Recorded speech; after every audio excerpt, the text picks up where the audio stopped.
Bonsoir à tous. Eh bien oui, c'est encore moi. J'apparais un petit peu en ce moment. Je voulais vous parler d'un sujet quand même relativement important. Bon, alors la voyance, c'est quelque chose de formidable. C'est vraiment très intéressant justement pour arriver à... ça nous permet de vous accompagner à déceler eh bien, le vrai du faux, hein. Ça, c'est quand même important dans la vie. Comme j'expliquais, que ce soit pour le professionnel, le sentimental, le familial, etc.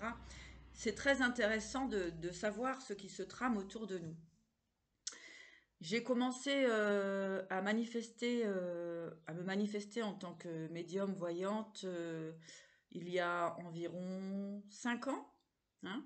C'est quelque chose que j'ai en moi depuis ma naissance, puisque ma grand-mère m'a transmis donc toute cette énergie. Et puis, toute petite, je communiquais déjà avec le monde invisible. Comment Voilà, tout ce qui était ésotérisme.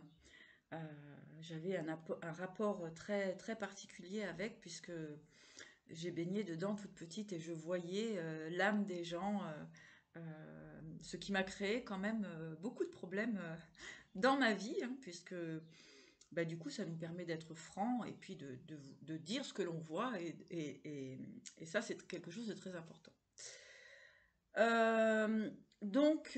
Voilà, donc j'ai eu différentes activités, une vie assez mouvementée, puisque j'ai expérimenté la vie, ce qui est que lorsque nous sommes guides spirituels, d'accord, en tant qu'accompagnants pour le développement personnel des gens, eh bien, nous avons une certaine expérience de la vie dans son côté obscur et puis dans son côté lumière. Et donc nous sommes vraiment sur un parcours, un chemin de croix, hein. Vraiment, donc nous traversons, enfin moi personnellement, je ne vais pas parler des autres, moi j'ai traversé la violence conjugale, la justice au niveau des vols, etc. Déjà à 19 ans, 20 ans, d'accord? Plus à l'école, etc., les agressions. Voilà. J'ai vécu dans des quartiers voilà, populaires, hein, où j'ai appris la vie dans la rue. Voilà, enfin ça c'est une partie de ma vie. Ensuite, j'ai été chef d'entreprise dans des entreprises dans le bâtiment, etc. J'ai été sapeur-pompier, j'ai été ambulancière, je suis réflexologue aussi, donc je suis thérapeute depuis 2011, où j'ai été formée en réflexologie plantaire à Grenoble. Voilà, donc j'ai un parcours de vie, si vous voulez, où, eh bien, la vie, je la connais, d'accord? Mais j'avais toujours cette idée d'avoir confiance en l'être humain, d'accord? Pour moi, l'être humain, peu importe ce que nous traversions, l'être humain avait un cœur pur. Donc j'ai eu la chance de vivre 25 ans en Savoie, donc dans un endroit protégé, hein, puisque bon, un village enfin une ville une bourgade, on va dire, hein, de 1000 et quelques habitants. Bon, là, c'est assez sympathique, tranquille, hein. Je veux dire, il n'y a pas vraiment d'abus, etc. Enfin, j'ai jamais rencontré ce type de manipulation psychologique dans l'abus de confiance, euh, jusqu'à ce que j'arrive en Charente-Maritime. Voilà, je connaissais pas du tout. Moi, j'arrivais de vous savez, comment Alice, enfin non, c'est Heidi, hein, Heidi ou Candy, voilà. Et donc en 2018-2019, donc j'ouvre ma chaîne, donc l'Oracle de la Providence, hein, qui est sur les réseaux depuis un certain temps. Et, euh, et donc voilà, donc je suis heureuse de pouvoir partager et d'accompagner les gens avec toute simplicité et surtout avec le cœur. J'avais pas cet esprit financier, etc. Pour moi, c'est voilà, on en a besoin, mais c'est pas la priorité. Bien sûr, c'est l'échange que nous avons avec les autres, et puis d'arriver comme ça à canaliser, c'est quelque chose de merveilleux. Il s'est avéré que, alors j'ai envie de vous parler justement de l'abus de confiance pour ne pas vous laisser avoir. Et puis pour vous expliquer un petit peu les techniques. Alors je dirais peut-être pas tout sur cette vidéo, mais en tout cas j'en ferai d'autres, ne vous inquiétez pas. Euh, donc, que s'est-il passé finalement? Donc, j'arrive en Charente-Maritime en 2019, hein, pendant la période un petit peu bancale, on va dire. Et donc, je fais mon petit train-train quotidien dans la bienveillance, dans l'idée que tout le monde est gentil et bon et gentil. Bon, je vois hein, dans les cartes que il y a des petites trahisons, des petites tensions, mais bon, après, je, on pense jamais que c'est à nous que ça parle, d'accord? Souvent, on fait des guidances pour les autres, etc. Et on, comme on est pris dans le truc, finalement, on pense pas. Et puis surtout, il est important de savoir que lorsque nous avons un cœur pur, nous ne pensons pas que ça peut arriver. Ça ne veut pas dire que nous sommes bêtes. Ça veut dire tout simplement que, comme nous n'avons pas ce sens dans la tête, nous ne sommes pas, comment dirais-je, pourris du cerveau, quoi. Enfin, animés par de la méchanceté ou de la manipulation. Donc, on ne pense pas que les autres puissent le faire. Donc voilà, je vaque à mes occupations, ma chaîne fonctionne bien, enfin bon, je veux dire, voilà, les gens sont satisfaits, je leur apporte des réponses, etc. Et puis, donc en 2019-2020, là, j'ai une personne qui vient me rencontrer comme ça, et enfin, je commence à tirer les cartes à certaines personnes, et puis voilà, je sens quand même un petit truc, mais je me dis, bon, allez, les gens sont gentils.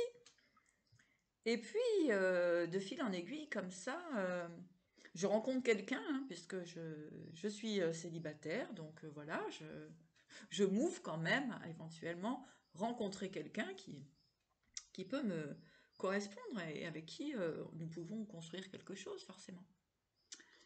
Donc, je rencontre cette personne qui, voilà, hein, vous savez, quand vous êtes allumé comme ça, voilà, vous vous dites, ah ben ça y est, l'homme de ma vie, ou l'homme, voilà, je rencontre la bonne personne, sans penser à autre chose.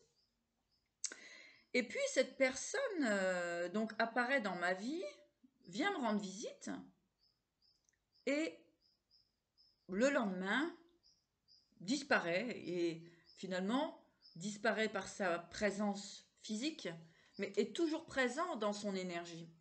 C'est-à-dire des petits messages, etc. Donc, bon, mais petit à petit, voilà, les messages deviennent un petit peu violents, deviennent rabaissants, et comme ça vous font perdre un petit peu la tête. Ouais, c'est de la manipulation psychologique. Vous font perdre un petit peu la tête, vous déstabilisent et tout. Oh, qu'est-ce que j'ai fait et tout, vous voyez, enfin, vous partez dans un scénario complètement hallucinant. Voilà, donc cette personne, bien sûr que je ne l'ai jamais revue, hein. Mais j'ai toujours quand même échangé. Cette personne avait l'air d'être bienveillante avec moi-même tout de même, hein, stipulant que, eh bien, elle ne voulait pas reculer, enfin, elle ne voulait pas avancer avec moi et qu'elle avait préféré reculer, alors que, voilà, cette personne avait à la base l'idée d'agir comme cela. Bon, bref, bon, quelque part, c'est pas grave. Ce qui devient grave, là, dans ce principe, ce qui devient très grave, c'est que on vous manipule le cerveau pour vous éviter de rester centré sur vous, sur vos projets, sur vos créativités. En fait, vous entrez dans un phénomène de non-vision, quoi. Vous ne voyez plus rien, vous êtes complètement perdu. D'ailleurs, c'est ce qui s'est passé, et j'ai perdu donc mon habitation. J'ai perdu tout repère. Je me suis retrouvée en Dordogne alors que j'étais en Charente. J'avais un superbe appartement. Bon, après, je l'avais laissé pour partir vivre un petit peu dans un chalet, dans un camping, parce que je trouvais que l'expérience était bonne. Mais voilà. Mais tout cela, en fait, j'avais un appartement splendide. Voilà, j'étais bien. Et je ne sais même pas pourquoi j'ai eu cette idée de quitter cet appartement et partir dans un camping. Donc c'est de là que ça a commencé un petit peu, parce qu'il faut savoir que les gens utilisent aussi de la magie noire, qui vous fait perdre tout repère. Mais vous ne vous en vous ne vous êtes vulnérable, si vous voulez. Vous pensez pas que tout ça puisse exister. C'est-à-dire que vous n'avez jamais vécu, rencontré, donc vous pouvez pas penser que c'est quelque chose qui existe réellement. Donc là, ben voilà, donc je perds cet appartement qui est splendide, mais je vous raconterai la petite anecdote après. Vous allez me dire, ah oui, en effet. Donc voilà, donc je me retrouve en Dordogne, mais perdue, à plus savoir réellement qui je suis, où je dois aller, que dois-je faire, mais complètement perdue.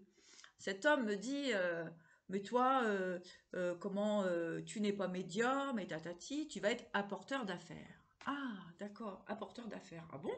Alors moi, comme ça, amoureuse, les yeux un peu dans le vague. Ok, bah alors je me prends une carte, voilà, et je laisse un petit peu la chaîne. Et voilà, et je me dis, mais non, mais en fait, ça correspond absolument pas avec. Enfin bref, voilà, je vais dépasser les détails.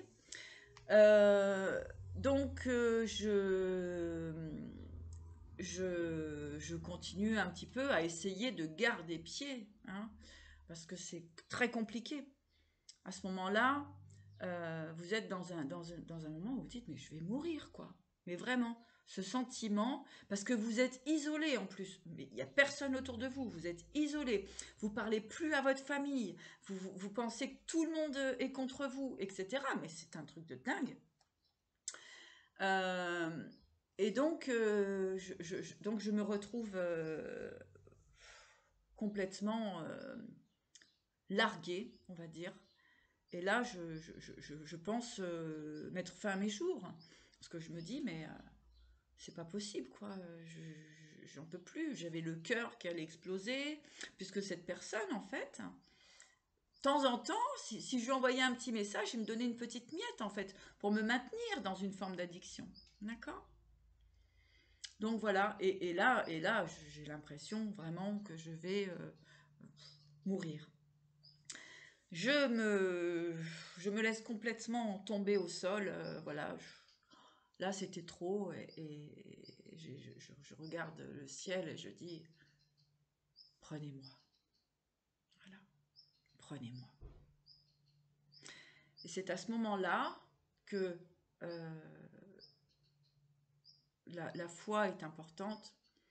C'est à ce moment-là que je reçois cette lumière divine, cet amour inconditionnel de la source. Voilà. Et c'est à partir de ce moment-là que j'ai commencé à revoir clair, que j'ai commencé à me dire, mais il y a eu ci, il y a eu ça, il y a eu truc, il y a eu... Voilà, je sentais que c'était complètement du grand n'importe quoi, tout ce qui se passait. Moi, je veux dire, j'étais quelqu'un, enfin, je suis quelqu'un d'équilibré, de stable, voilà, je ne comprenais rien. Donc voilà, donc je reprends un petit peu vie, hein, et je décide de revenir dans la région. Je dis mais c'est pas possible. En plus j'ai ma maman qui est ici aussi, et et quand j'étais venue, je dis mais pourquoi je suis partie comme ça? Et là en fait tout redevient un petit peu, tout s'illumine, tout. Vous voyez des choses qui comme ça qui reviennent, et donc je commence à comprendre. Ensuite, donc je reprends un petit peu ma vie, etc. Et là, j'ai des hommes comme ça qui me contactent, hein, qui essaient de revenir encore, hein, me déstabiliser. Moi, la petite Valérie fragile, en quête d'amour et d'affection. Vous saurez de quoi je vous parle. Donc, alors, je me dis, bon, l'univers, Dieu, la force, la source, m'a donné cette force incroyable de dépasser le sentiment d'abandon, etc., de solitude, et toute cette équipe de guides et d'anges et d'archanges viennent avec moi et on repart au combat.